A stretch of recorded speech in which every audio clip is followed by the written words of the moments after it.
మిగిలిందా అని అడుగుతున్నాను. రాష్ట్రంలో ఇవాళ వ్యవసాయ రంగాన్ని తీసుకోండి. 67% జనాభా వ్యవసాయం మీద ఆధారపడి ఉన్న నేపథ్యంలో 26 నెలలుగా కనీసం ఏ పంటకైనా కూడా గిట్టుబాటు ధరలు వచ్చాయా అని అడుగుతా ఉన్నాను.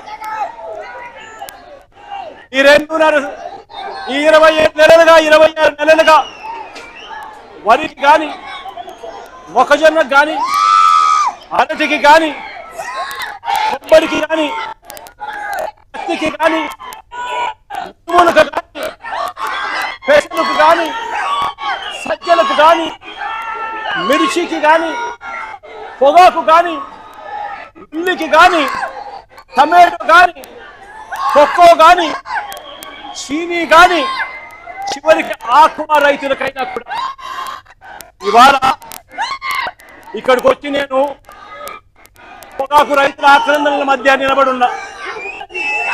ఈ పొగాకు రైతులు సంబంధించిన పంటను తీసుకున్నా. ఇవాళ కనిపిస్తున్నది ఏమిటి అని అంటే సంక్షోభమే. రైతులు ఇవాళ రోడ్డు పరిస్థితులు కనిపిస్తా ఉన్నాయి.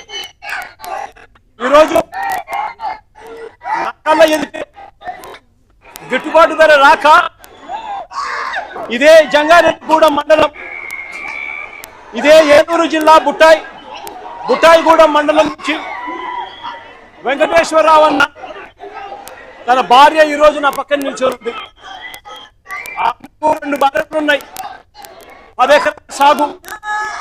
గిట్టుబాటు ధర రాక పంట అమ్ముకునే పరిస్థితి లేక ఆత్మహత్య చేసుకున్న పరిస్థితి నా కళ్ళెదురు కనిపిస్తా ఉంది. ఈ అమ్మ ఆక్రందన వినేదానికి కనీసం ఒక ఎంపీ, ఒక మంత్రి, కనీసం ఒక ఎమ్మెల్యే కూడా పరామర్శించలేదు. వాళ్ళని రేట్లు అన్యాయంగా పడిపోతా ఉన్నా కూడా కనీసం పరామర్శ కూడా నోచుకోలేదు ఈ తల్లి. నేను అడుగుతా ఉన్నా,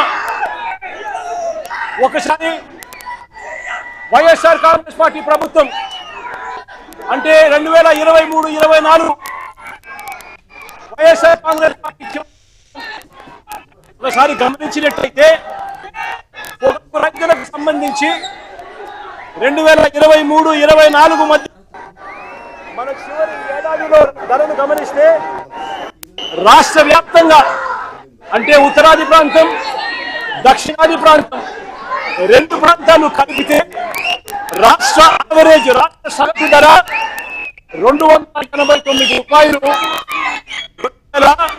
2023-24 మధ్య కొనుగోలు జరిగాయి.